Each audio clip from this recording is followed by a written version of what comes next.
Sigo clandestino por las dudas. Quiero decir, porque dudo y luego existo.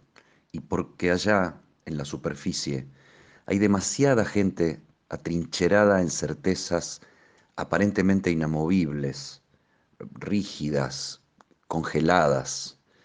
Son muchos, pero muchos, muchísimos los que se aferran a sus supuestas convicciones de hierro como a un dios.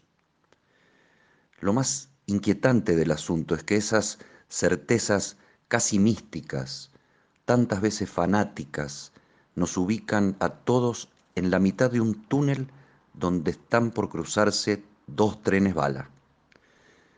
Yo creo con devoción en la duda. Mi dogma tiene forma de pregunta.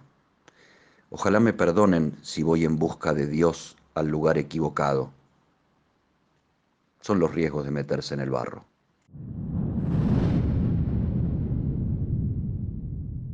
Senador Pichetto, yo tengo una gran duda, muy grande, A ver. porque se dicen muchas cosas. ¿Usted es el más macrista de la oposición o el más antikirchnerista del peronismo? Ni una cosa ni la otra, Eddie. Te mato. No, yo considero tener una posición política e institucional.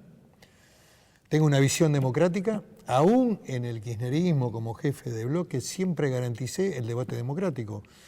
Los propios adversarios acá en el Senado saben que aquí había reglas, hay acuerdos, hay diálogo y respeto, siempre hubo respeto. Acá nunca hubo en estas gradas hinchadas o patotas agrediendo a un senador.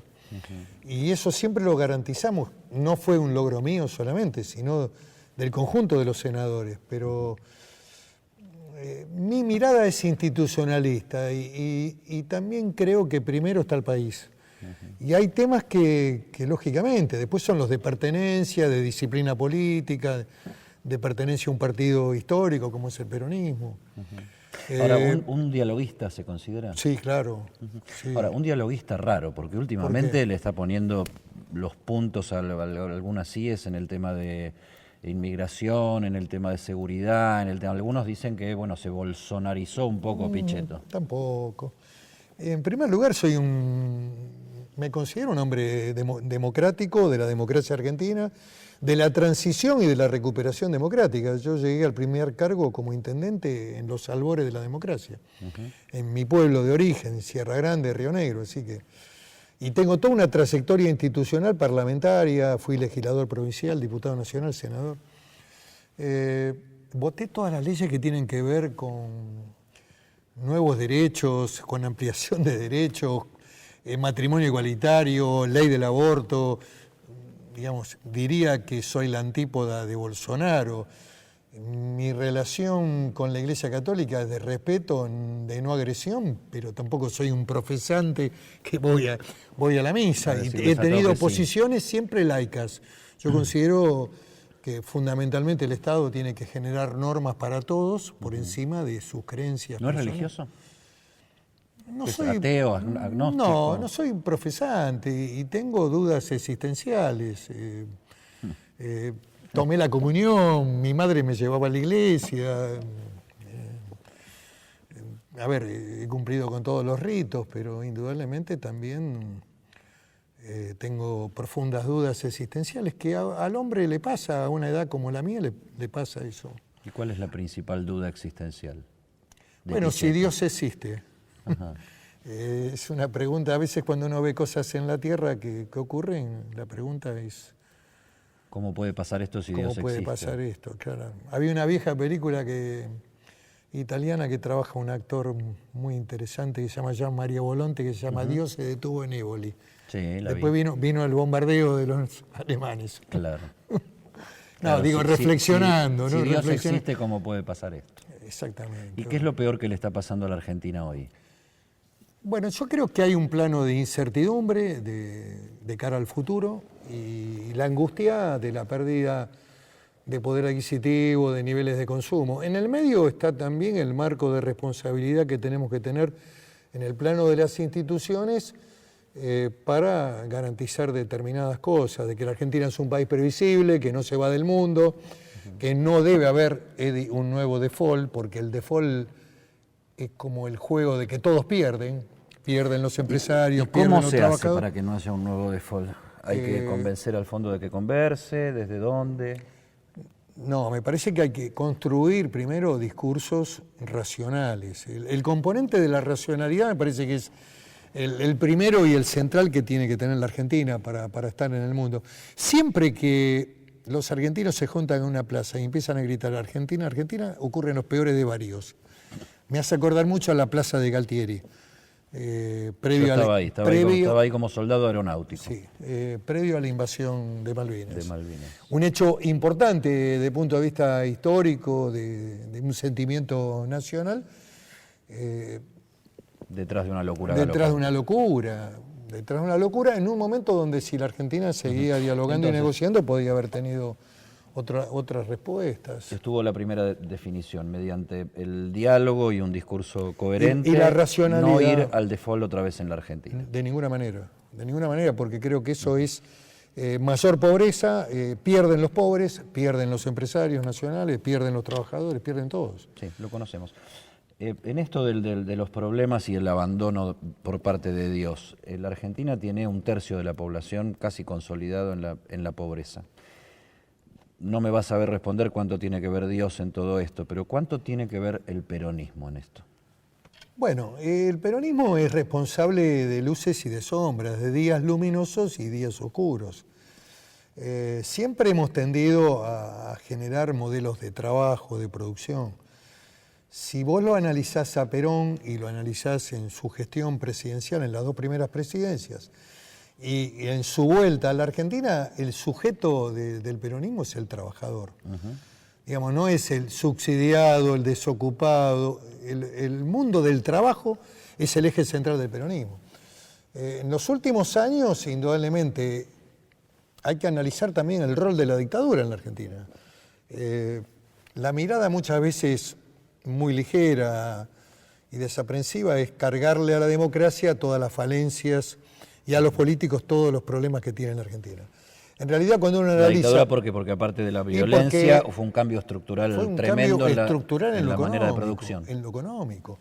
Si analizás históricamente, el momento que la derrocan a María Estela Martínez de Perón, la desocupación en Argentina es del 3%. El trasvasamiento de poder adquisitivo, los obreros tenían en 40 años el overol blanco.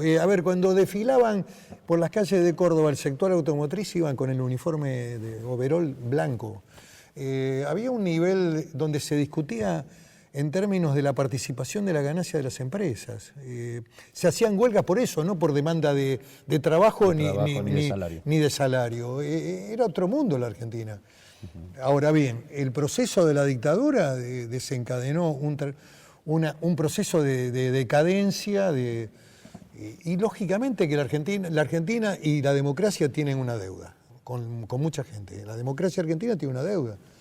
No pudo resolver ese sistema de injusticias e indudablemente también hay impactos sobre el mundo laboral con la tecnología y además también debemos decir algo, que tenemos que generarnos la autocrítica.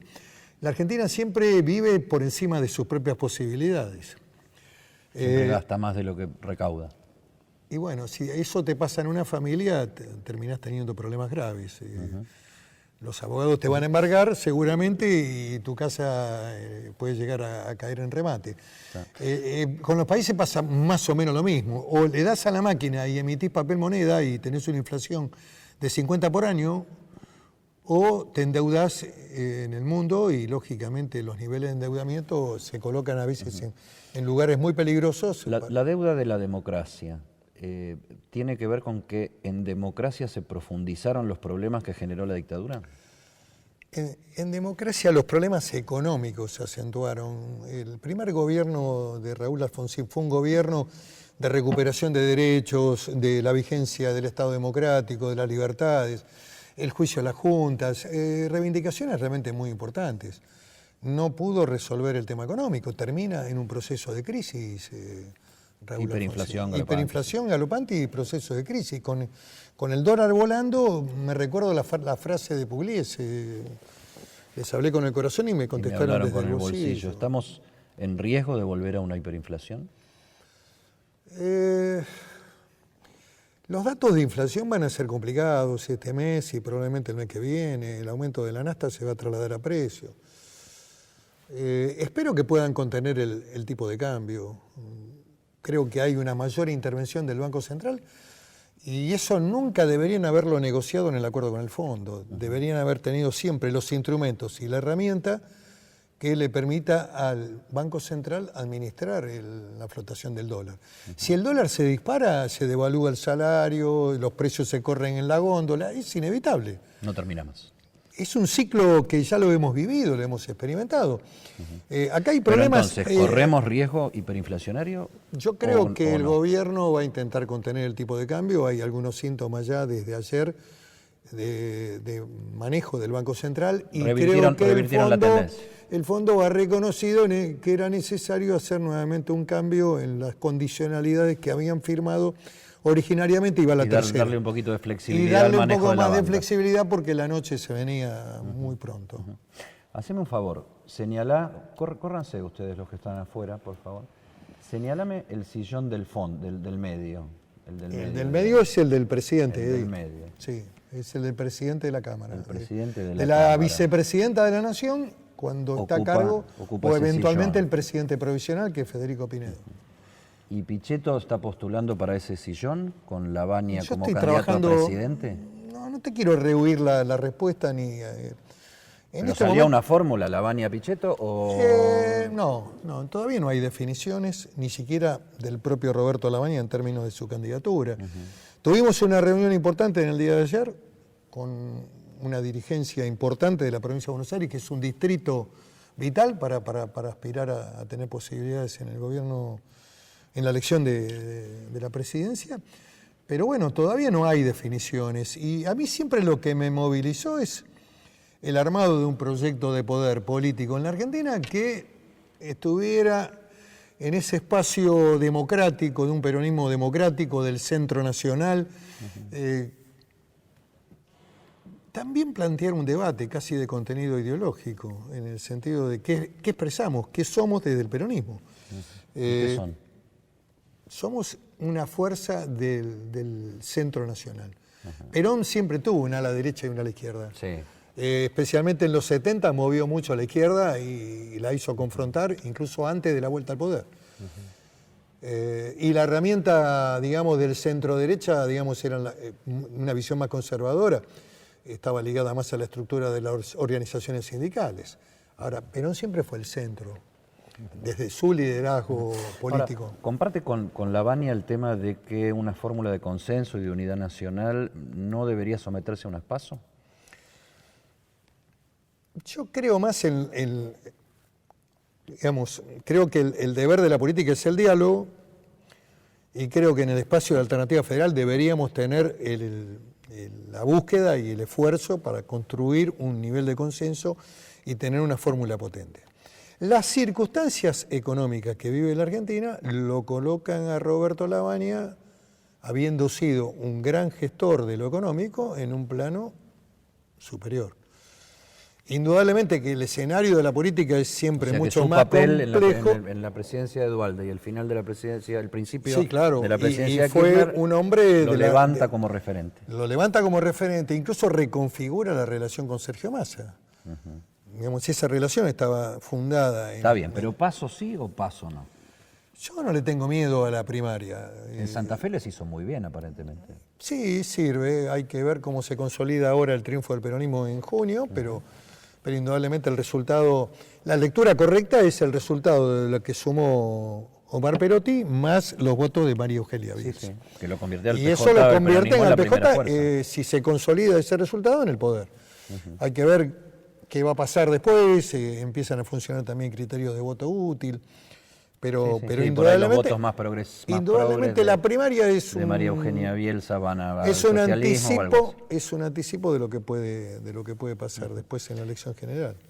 Massa propuso esta semana que el gobierno debería llamar a una mesa de diálogo y de unidad nacional y remarcó con la presencia de Cristina Kirchner y le recomendó a Cristina Kirchner que si fuera convocada debería ir. ¿Es posible eso? ¿Resolvería algo eso? Yo lo que es posible construir desde ¿Massa está buscando protagonismo? No, yo no le voy a hacer una calificación a lo que está buscando. Lo que sí es posible construir un discurso político responsable. Yo estuve en Nueva York, he mantenido... Ahora no más. Hace una semana atrás, desde el lunes al jueves, 4 días, e incluso pasé por 2 grandes universidades de Nueva York en 2 charlas que tuve, una en Yale con los abogados argentinos y latinos que están estudiando el doctorado, y otra en Columbia en el cierre de la jornada de un debate argentino organizado por el Colegio Público de Abogados de la Ciudad de Buenos Aires y también por la Asociación de Abogados Argentinos en Nueva York, que son muchos. Hay más de 300 abogados argentinos trabajando en las corporaciones económicas, sí, empresarios. Así que fue un evento realmente importante, de mucho volumen, donde también asistieron fondos de inversión. Mi mensaje fue de alta responsabilidad institucional. La palabra maldita es el default. No la digamos, no invoquemos... Algunos dicen que no fue demasiado enfático en que default no. No, contundente, fue contundente. Incluso hay reportajes en medios nacionales que fueron muy fuertes. En orden a que, ¿cuáles fueron las preguntas que me hicieron? Si el peronismo es gobierno, si el peronismo que usted representa, el espacio del centro, es gobierno, ¿qué va a hacer? Pagar. Siempre hemos pagado, el peronismo ha pagado, ha cumplido con las obligaciones. Y nuestro compromiso es cumplir con las obligaciones. Si hay necesidad de reformular algo con el fondo en términos de posibilidades concretas que la Argentina tenga, hay que hacerlo de común acuerdo, nunca sobre la base de acciones unilaterales que nos coloquen en el default. Mi discurso es de responsabilidad, yo no sostengo los muertos no pagan, Argentina está muerta. Argentina tiene potencialidades, tiene vaca muerta, tiene el centro agropecuario del país que produce y que exporta y ingresa divisas. Argentina es un país importante todavía, a pesar de su decadencia. Y yo tengo una mirada esperanzada del futuro argentino. Un país en construcción. Ahora, vamos saliendo y se me corre del tema Massa. Yo sé que entre el macrismo y el kirchnerismo hay una cosa que está entre gaseosa y un poco atada con alambre y nadie quiere herir la susceptibilidad de nadie, pero ¿es viable, posible y sería productivo lo que propone Massa con respecto a una mesa donde esté Macri, Cristina y todos los demás? Siempre es bueno encontrar caminos de diálogo y unificar criterios. A ver, si de esa mesa surge el compromiso de todos los actores políticos para sostener un mensaje a nivel internacional que la Argentina va a cumplir con las obligaciones, que vamos a trabajar para crecer, que vamos a ordenar el déficit público, porque no se puede vivir permanentemente con déficit, que no se puede vivir por encima de la posibilidad, que vamos a ordenar la economía. Me parece que esos son datos importantes, que vamos a ver cómo crecemos y generamos empleo en blanco. Sería una mesa óptima. ¿Iría usted a esa mesa? Yo iría, claro que iría. Yo tengo vocación he ido a todas las mesas que el gobierno convocó. E incluso he dialogado con el gobierno y de hecho lo hago con el ministro del Interior, con el jefe de gabinete. Con el oficialismo dentro de la Cámara. Con el oficialismo dentro de la Cámara, con Pinedo acá, que tengo un diálogo político, personal, muy bueno. Es Miguel Ángel Pichetto, ya volvemos.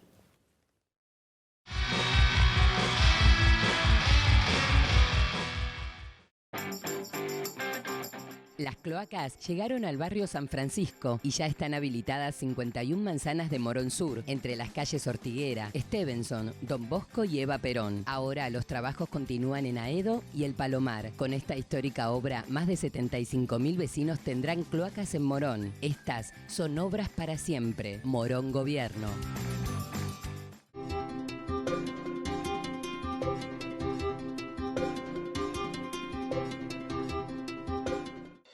La inflación actual está afectando a todos y cada vez es más difícil hacer las compras de todos los días. Hoy lo primero que hace una familia para salir adelante es achicar los gastos. En La Matanza te queremos ayudar. Te llevamos sin cargo hasta el mercado central y también te acercamos ferias barriales para que te rinda más la plata. En La Matanza te damos soluciones. Llegó Super Podemos, el programa de precios accesibles. Matanza avanza.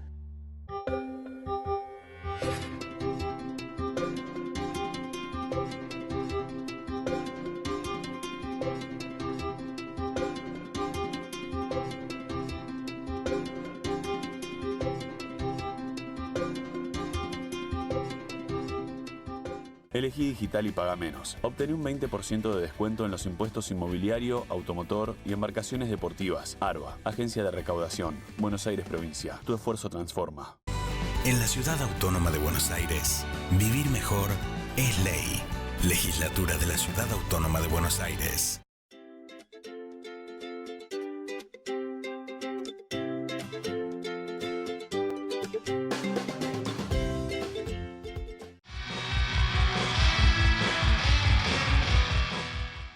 Miguel Ángel Pichetto, seguimos en el barro y clandestino. Estamos acodados acá, en la mesa sí. del Esto presidente. es maravilloso, ¿eh? Esta es parte de la historia, Eddie, del Congreso. Además, el mobiliario es histórico. El edificio es histórico, ya debería ser un museo más que el Congreso. ¿Es un museo? No, debería convertirse ¿Hay mucha cosa vieja acá adentro? No, yo creo que en el Senado hay prácticas democráticas. Y el Senado ha estado siempre a la altura de debates importantes en Argentina. No, lo que digo es que el edificio, la estructura mobiliaria... Brasil, por ejemplo, el Congreso Histórico lo convirtió en un museo y hizo un edificio nuevo en Brasilia. Claro, el trasladar la capital. Me parece que Brasilia. habría que intentar en algún momento, cuando haya excedente... Cuando traslademos la capital a Viedma. Ese era un gran proyecto. De descentralización de la Argentina y de colocar a la Argentina en el centro más vital, más potente económicamente, dueño de los recursos naturales que la Patagonia. ¿Promovería eso? Hoy me parece que hay otras ansiedades y otros problemas, pero esa fue una gran iniciativa de Alfonsín. Pero descentralizar y regionalizar no es una de las grandes deudas que tiene también la democracia. Claro, para desarrollar además, potencialidades de cada lugar. Y además está en la propia estructura de la reforma constitucional, la regionalización. El problema de la Argentina es el conurbano. Ahí tenés el centro poblacional más pobre, más... Y el gran negocio de la política, Pichetto. También puede ser, lógicamente que la pobreza genera dependencia y el poder recicla poder y entran a jugar otros actores hoy en el mundo de la política, en el conurbano, que aparece el narco, aparece el delincuente, se sustituye al puntero histórico de la política. Mi teoría es que si el peronismo va dividido a elecciones, en realidad está jugando a perder. A veces sumar y plantear la unidad no significa que se gane. Hay sumas que restan. A mí me parece que el proceso principal es la identidad. ¿De qué manera te presentás frente a la sociedad y qué representás y qué programa tenés? Y eso me parece que da mucho más legitimidad que las unidades estas. Todos queremos estar unidos, siempre es un fin loable estar unidos en la familia, ¿Quién va a decir en el club de fútbol, pero me parece que hay que estar unidos sobre la base de un programa. Si vos me preguntás, la distancia que tengo hoy es muy grande respecto a la visión que tienen los compañeros o excompañeros que están en Unidad Ciudadana. Es un programa más de izquierda, más duro, más de fricción, más de colisión con el sistema democrático, no es el modelo del Centro Nacional del Peronismo. Llegamos a un escenario de balotaje. Macri-Cristina. ¿A quién vota Pichetto? No, yo ese escenario nunca me lo planteé, porque estoy convencido de... No, vamos a ir nosotros, vamos a estar... Después vamos al otro. Macri-Cristina. ¿A quién vota Pichetto? No sé, capaz que me voto en blanco, qué sé yo. No, la verdad ¿No que balotás? El voto en primer lugar es secreto, pero sinceramente pero es un político hace escenario... campaña. No tengo esa hipótesis, porque si no haría lo que hacen estos encuestadores hoy, que hacen escenarios de balotaje con esos sistemas... Son los candidatos todavía, aparte. Claro, y con esos sistemas de IBR, que es un software que se pone en un teléfono y que hacen 50 preguntas, a la tercera pregunta la gente cuelga. De 100 entrevistados, 90 cuelgan. Y de los 100 entrevistados, 65 no opinan. Y construyen una encuesta que daña al país con los fondos de inversión en Estados Unidos, genera un conflicto. ¿No van a encargar encuestas? Sí, pero hoy hay herramientas que son mucho más potentes que la cuantitativa, que es la tarea cualitativa o de denominado focus group, que es ahí donde se expresa el verdadero pensamiento del votante. En general hay que seguirlo al gobierno en esa materia porque sabe. Durán Barba le da mucho más importancia a la cualitativa que que a la cuantitativa. Y la cuantitativa en la Argentina tiene un margen de error tremendo. Después nadie pone la cara, todo el mundo se borra. Nadie explica por qué se equivocaron tanto. Había mucho dualdista en la reunión con Lavagna el otro día. Lavagna fue ministro de... Fue ministro de Duhalde, de Economía. De Economía, en uno de los momentos más difíciles de la Argentina. He escuchado por ahí que dentro de Lavagna les gustaría revitalizar, del espacio de Lavagna les gustaría revitalizar aquel proyecto de Chiche Duhalde de las manzaneras. Fue un modelo de asistencia social. Hoy la verdad que la estructura del Estado ha suplido todo eso, sinceramente. Acá está todo bancarizado, acá está todo actualizado por inflación. El gasto de seguridad social en Argentina es fenomenal. Es prácticamente... ¿Habría que bajarlo? ¿Cómo? Yo creo que lo primero que hay que hacer es tratar de generar un modelo productivo para eliminar los planes. Las cooperativas, los planes, los plancitos, todo eso que es propio de Suecia o de Dinamarca, en un país emergente en vía de desarrollo como en la Argentina. Por supuesto que hay que generar un modelo de transición y un modelo productivo. El plan es para un año, es para aquellos que sufren la pérdida de trabajo y van a la calle y tienen que buscar un nuevo trabajo. ¿Macri fracasó, Pichetto? Bueno, en el último año en el proceso económico se ha agravado y podemos decir que la gestión económica no ha sido exitosa. Yo tengo una valoración sobre la política diplomática presidencial, sobre la relación con los países centrales, sobre la recuperación del diálogo con Estados Unidos, el intento de buscar nuevos mercados como ir a la India y a Vietnam. Me parece que en ese plano hay que hacerles reconocimientos. En el plano económico, la verdad que el proceso de la gente ha sido para peor. Si analizamos su poder adquisitivo, el valor del salario, hoy podemos decir que el valor del salario se ha reducido a la mitad en términos, digamos, de lo que era el salario per cápita en Argentina en el 2015. Hablamos de trabajo, hablamos de salario. Entre martes 30 y miércoles 1 de mayo hubo dos expresiones del sindicalismo y de los movimientos sociales el 30 protestando sobre la situación económica. Uno, ¿eso solo descomprime una situación o construye algo? Bueno, yo creo que es un planteo legítimo y que descomprime. Lógicamente es una vía de salida a los reclamos y a la manifestación de la gente. En general los gremios, las organizaciones sindicales canalizan eso y tienen que actuar en consecuencia, porque de lo contrario sus dirigentes quedan trasvasados por los reclamos populares. Así que yo no veo mal ese escenario, en la medida que se haga en paz, sin violencia. No, me mal parece... no, pero suma, porque hay también, después desmenucemos, hay una interna sindical muy fuerte. Bueno, sí, claro. Y esa interna sindical se reproduce después en la interna del peronismo, porque la mayoría de los sindicatos y sindicalistas son peronistas, ¿no? Sí, hay posiciones más radicalizadas, hay posiciones más moderadas. En los gremios de trabajadores que tienen trabajo consolidado, cuidan el empleo, digamos, hay relaciones de gremios estatales con el sector público que tienen vinculaciones. Digamos, el escenario no es simplista ni tampoco se puede hacer un solo análisis, hay que ver la situación de cada gremio. ¿Cómo define la situación hoy? En una palabra. La veo complicada en lo económico, me preocupa la evolución del dólar, creo que lo pueden controlar si intervienen con el Banco Central. Creo que han hecho un esfuerzo entre el viernes y el lunes para poner operativo el Banco Central y empezar a trabajar para que el dólar no trasvase la banda de 51.4, que era el tope de alta. Que la verdad que repite una experiencia histórica que fue la tablita de Martínez de Oz. Es una experiencia histórica que... Ahí hay un punto de contacto con el análisis del kirchnerismo, ¿no? ¿Vos sos la dictadura? No, yo no digo que sea la dictadura. Yo digo que es una receta económica, la doble banda. No, además podemos discutir a Macri, podemos achacarle cuestiones, pero no. Creo que el sistema de libertades, la posibilidad de hablar, se ha perdido poder adquisitivo, sin duda, se ha perdido trabajo. Estos son datos económicos, nadie puede negar la realidad.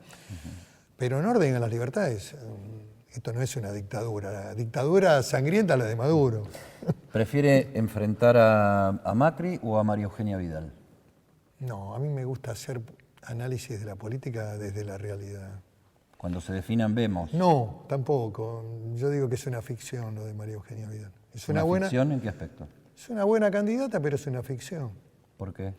Esto se lo dije a los fondos de inversión que estaban preocupados. Para que se queden tranquilos. No le dije para que se queden tranquilos. La que gobierna la provincia porque de yo Buenos la Aires política... es ficción. No digo eso. No, tengo respeto por ella. No. Sí. Lo que digo es que la política tiene algunas cuestiones que están en la propia praxis, casi en el manual de lección número 1 o 2.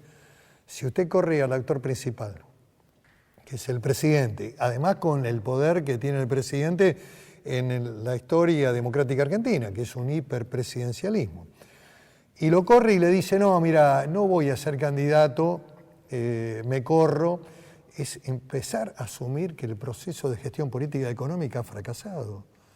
Y esperar de que la reemplazante, por más interesante que sea su candidatura, pueda superar en votos a esa figura que se ha corrido porque ha fracasado, es una verdadera fantasía. Yo la política la hago desde la realidad, no construyo fantasías.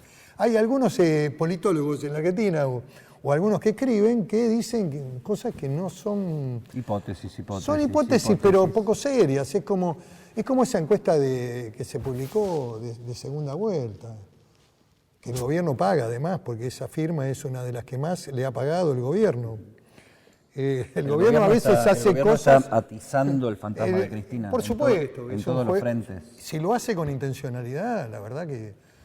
¿Y lo hace con intencionalidad? La verdad que no evalúan los daños... Usted conoce la política y huele y la habla verdad con que, mucha La gente. verdad que a mí me preocupa que un encuestador, una firma encuestadora, que si uno analiza el perfil de la firma, es la que más le ha cobrado a la jefatura de gabinete y al gobierno, salga publicando una encuesta con un informe en inglés que repercute en el Fondo Monetario, repercute en los fondos de inversión, repercute en Nueva York.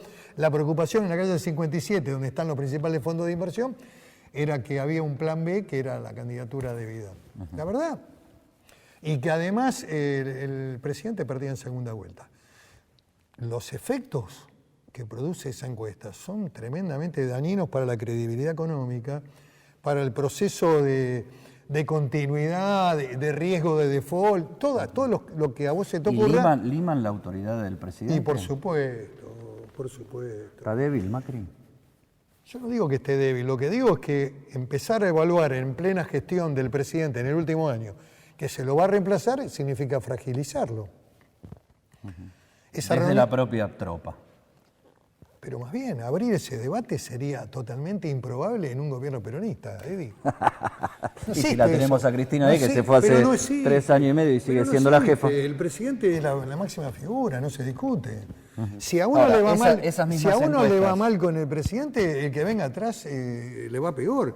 A ver, la experiencia de Alfonsín, cuando la debacle económica de la última etapa del gobierno de Alfonsín, que tuvo que irse anticipadamente, el candidato que tenía la Unión Cívica Radical enfrentándose con Carlos Menem no era un mal candidato, era un hombre que venía de gobernar Córdoba durante 2 periodos, era Eduardo Angelós.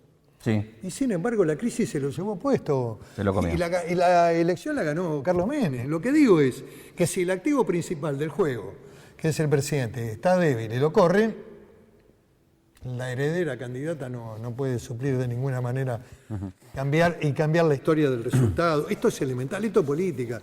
La política, decía el general Perón, que es un arte complejo, que no se aprende en la universidad ni en una clase de ciencia política con los politólogos. Se aprende en el barro, en la calle, en la construcción cotidiana, en la relación humana, en el amor, en la pasión, en la derrota, en el fracaso, en un montón de cosas se aprende en la política. Se aprende en el barro, dijo, ¿viste? 2 últimas. Esas mismas encuestas, creíbles, no creíbles o lo que sea, dicen que hay 2 figuras políticas que son las que tendrían la mejor imagen positiva, que son María Eugenia Vidal y Roberto Labaña. Puede ser que tengan imagen, sí, claro, pueden ser, y Roberto salió con una imagen muy sólida. Y María Eugenia Vidal es una figura que tiene fuerte sensibilidad, una figura que tiene condiciones, y es una figura de futuro. Es muy joven. Sí, es un mérito que se acaba con el tiempo, pero Bueno, para nosotros que hemos vivido... ¿Qué es lo que no Siempre tiene bueno. La Baña? Pero bueno, tiene la experiencia y los blasones de haber Sí, hecho un buen aporte en su Y momento. también viejo es el viento y todavía sopla. Y todavía sopla. Sí, sí. Eso lo decía un voceador. O viejos son los trapos, decía sí, mi abuelo. Roberto Mano de Piedra Durán le dijeron un día que era viejo, tenía 42 años. Sí. ¿Quién tuviera 42 Y años? dijo, viejo es el viento y todavía sopla. Y voceó hasta los 46. Está muy bien. La Baña parece que anda proyectando una reforma constitucional para que no ¿Roberto haya, Labaña? que no haya más reelección. Bueno, uno de los problemas de Latinoamérica ni siquiera es la reelección por un periodo. El problema latinoamericano es que los presidentes se quieren quedar para siempre. Quieren cada vez más. No, es que el problema es ese, pero no es un problema argentino, ¿eh? ¿Es un problema del hombre? Es un problema latinoamericano, digamos, no hay cultura de la terminación. La vida todo termina, en algún momento todo termina. Y cuando alguien llegó al máximo cargo, la verdad que debería retirarse. En cambio en la Argentina siguen gravitando y son candidatos de nuevo. Y a Brasil le pasó algo parecido. La reelección de Lula, el planteo de reelección, bueno, interrumpida por la cárcel, por una sentencia firme, pero es un problema latinoamericano el tema de las reelecciones. Los americanos tienen eso resuelto. La persona que llegó a la presidencia se retira, ahora hace la biblioteca digital y da conferencias y cobra por las conferencias. Un mensaje final al que está mirando esto. Bueno, yo creo que tenemos que tener fe en la Argentina. Yo tengo esperanza que la Argentina sale, que hay una Argentina que trabaja todos los días, que produce, y tenemos que apostar a lo productivo, a la inversión, al trabajo, a la generación de empleo. Hay que volver a recuperar la mística del trabajo. Eddie, un gustazo. Muchísimas gracias y gracias por abrir las puertas de esta maravilla. Bueno, tenemos que agradecerle acá a la gente del Senado, a los trabajadores que nos han permitido hacer esta charla aquí y bueno, a los senadores también que son... Bueno, ¿pero no la aprobó esa? ¿No la aprobó todavía? No, nunca. ¿No? ¿Seguro? Jamás. Gracias. Siempre estuve ya. Aquella, ¿no? Sí. Hace 17 años que soy presidente del bloque. Vitalicio ya. Demasiado tiempo. Sí, demasiado. Demasiado tiempo. ¿Y le gustaría seguir, pero a cargo? Me gustaría seguir en la política. La política es mi vida. ¿Pero no es una figura muy decorativa la de vicepresidente o no? Depende. Si uno asume el rol que le corresponde, es importante.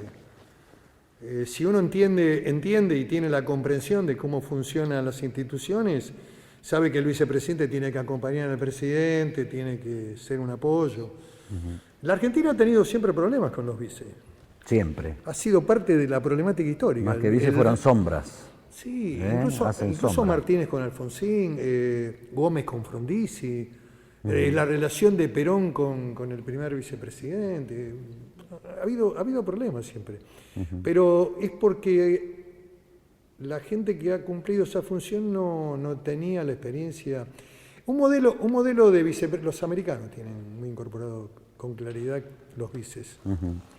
Por ejemplo, George Bush padre fue vicepresidente de Reagan y además un hombre importante de la vida política institucional. Johnson también. Era el máster del Senado, Johnson. Totalmente. Después se quedó con la presidencia. Vamos a hacer una cosa, no va a terminar esta charla, la vamos a seguir. Pero lo dijo Miguel Ángel Pichetto en este programa, en el barro se aprende.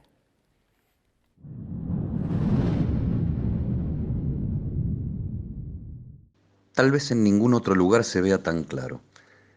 El poder es un frenético baile de las sillas en los salones más distinguidos del palacio.